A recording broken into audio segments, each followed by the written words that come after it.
नमस्कार। और आज के इस वीडियो में हम जानेंगे भारत के 12 ज्योतिर्लिंगों के बारे में।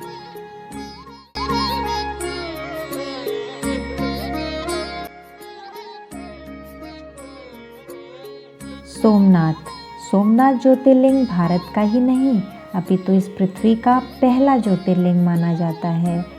यह मंदिर गुजरात राज्य के सौराष्ट्र क्षेत्र में स्थित है।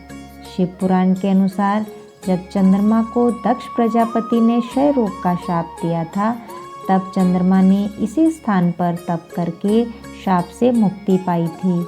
ऐसा भी कहा जाता है कि इस शिवलिंग की स्थापना स्वयं चंद्रदेव ने की थी। विदेशी आक्रमणों के कारण इस मंदिर को काफ़ी क्षति पहुंचाई गई, लेकिन आज भी यह आस्था का एक बहुत बड़ा केंद्र है। दूसरा ज्योतिर्लिंग है मल्लिकार्जुन। आंध्र प्रदेश में कृष्णा नदी के तट पर श्रीशैल नाम के पर्वत पर यह ज्योतिर्लिंग स्थित है। इस मंदिर का महत्व भगवान शिव के कैलाश पर्वत के समान कहा गया है। अनेक धार्मिक शास्त्र इसके धार्मिक और पौराणिक महत्व की व्याख्या करते हैं। कहते हैं कि इस ज्योतिर्लिंग के दर्शन करने मात्र से ही व्यक्ति को उसके सभी पापों से मुक्ति मिल जाती है। एक पौराणिक कथा के अनुसार जहाँ पर यह ज्योतिर्लिंग है, उस पर्वत पर आकर शिव का पूजन करने से व्यक्ति को अश्वमेध यज्ञ के समान पुण्य फल की प्राप्ति होती है।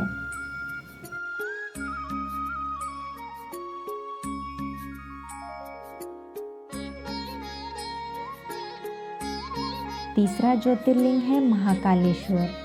मध्य प्रदेश की धार्मिक राजधानी कही जाने वाली उज्जैन नगरी में स्थित है यह ज्योतिर्लिंग। महाकालेश्वर ज्योतिर्लिंग की विशेषता है कि यह एकमात्र दक्षिण मुखी ज्योतिर्लिंग है। यहाँ प्रतिदिन सुबह की जाने वाली भस्म आरती विश्व भर में प्रसिद्ध है। महाकालेश्वर की पूजा विशेष रूप से आयु वृद्धि और आयु पर आए हुए संकट को टालने के लिए की जाती है। उज्जैन वासी मानते हैं कि भगवान महाकालेश्वर ही उनके राजा हैं और वे सभी उज्जैन वासी उनकी प्रजा हैं।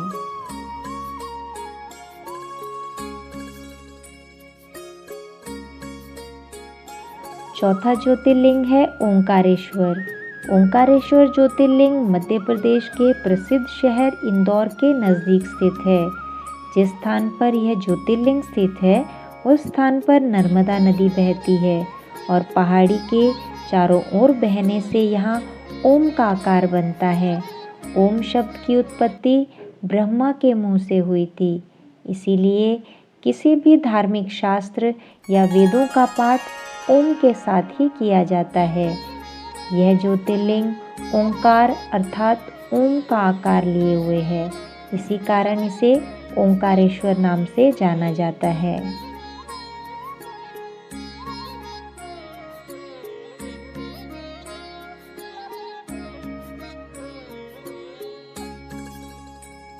पांचवा ज्योतिर्लिंग है केदारनाथ। केदारनाथ ज्योतिर्लिंग उत्तराखंड में स्थित है। बाबा केदारनाथ का मंदिर बद्रीनाथ के मार्ग में ही स्थित है। केदारनाथ समुद्र तल से 3584 मीटर की ऊंचाई पर स्थित है। केदारनाथ का वर्णन स्कंद पुराण और शिव पुराण में भी मिलता है। यह तीर्थ भगवान शिव को अत्यंत प्रिय है। जिस प्रकार कैलाश का महत्व है, उसी प्रकार का महत्व शिव जी ने केदार क्षेत्र को भी दिया है।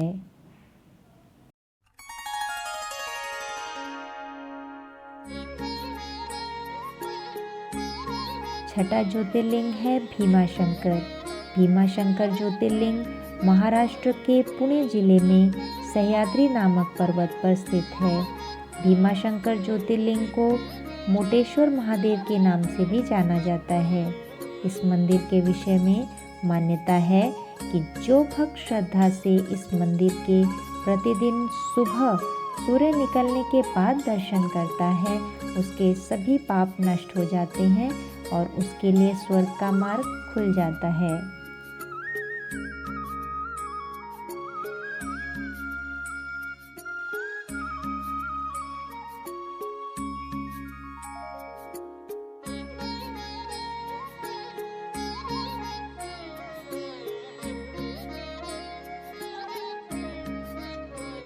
7वां ज्योतिर्लिंग है काशी विश्वनाथ। विश्वनाथ ज्योतिर्लिंग उत्तर प्रदेश के काशी नामक स्थान पर स्थित है।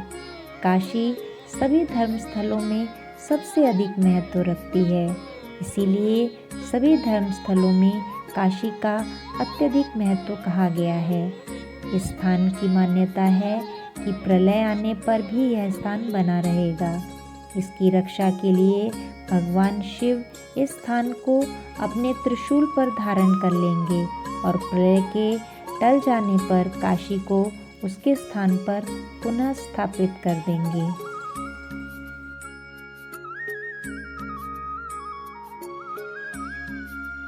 8वां ज्योतिर्लिंग है त्र्यंबकेश्वर। यह ज्योतिर्लिंग गोदावरी नदी के करीब महाराष्ट्र के नासिक जिले में स्थित है। इस ज्योतिर्लिंग के सबसे अधिक निकट ब्रह्मगिरी नाम का पर्वत है। इसी पर्वत से गोदावरी नदी निकलती है। भगवान शिव का एक नाम त्र्यंबकेश्वर भी है। कहा जाता है कि भगवान शिव को गौतम ऋषि और गोदावरी नदी के आग्रह पर यहाँ ज्योतिर्लिंग रूप में रहना पड़ा।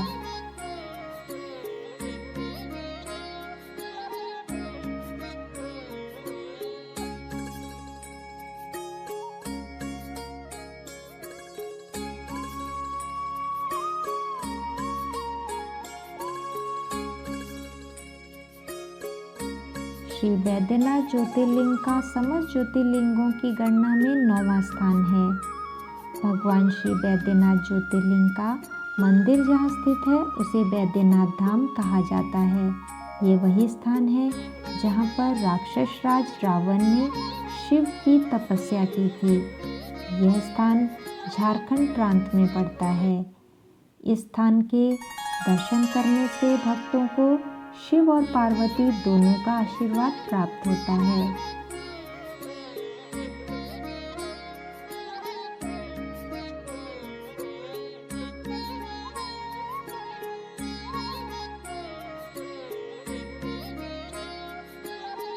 दसवां ज्योतिर्लिंग है नागेश्वर। यह ज्योतिर्लिंग गुजरात के बाहरी क्षेत्र में द्वारिका स्थान में स्थित है। धर्मशास्त्रों में भगवान शिव को नागों का देवता कहा गया है और नागेश्वर का पूर्ण अर्थ है नागों का ईश्वर। भगवान शिव का एक अन्य नाम नागेश्वर भी है। द्वारिकापुरी से भी नागेश्वर ज्योतिर्लिंग की दूरी 17 मील की है। इस ज्योतिर्लिंग की महिमा में कहा गया है कि जो व्यक्ति श्रद्धापूर्वक और विश्वास के साथ यहाँ दर्शनों के लिए आता है उसकी सभी मनोकामनाएं पूर्ण हो जाती हैं। 11वां ज्योतिर्लिंग है रामेश्वरम। यह ज्योतिर्लिंग तमिलनाडु राज्य के रामनाथपुरम नामक स्थान में स्थित है। भगवान शिव के 12 ज्योतिर्लिंगों में से एक होने के साथ साथ यह स्थान हिंदुओं के 4 धामों में से भी एक है। इस ज्योतिर्लिंग के विषय में यह मान्यता है कि इसकी स्थापना स्वयं भगवान श्री राम ने की थी। भगवान राम के द्वारा स्थापित होने के कारण इस ज्योतिर्लिंग को भगवान राम का नाम यानी कि रामेश्वरम नाम दिया गया है। 12वां ज्योतिर्लिंग है घृष्णेश्वर। घृष्णेश्वर महादेव का प्रसिद्ध मंदिर महाराष्ट्र के संभाजी नगर के समीप दौलताबाद के पास स्थित है। इसे कृष्णेश्वर या खुशमेश्वर नाम से भी जाना जाता है। दूर दूर से लोग यहाँ दर्शन के लिए आते हैं और आत्मिक शांति प्राप्त करते हैं। भगवान शिव के 12 ज्योतिर्लिंगों में से यह अंतिम ज्योतिर्लिंग है। बौद्ध भिक्षुओं द्वारा निर्मित एलोरा की प्रसिद्ध गुफाएं इसी मंदिर के समीप स्थित हैं।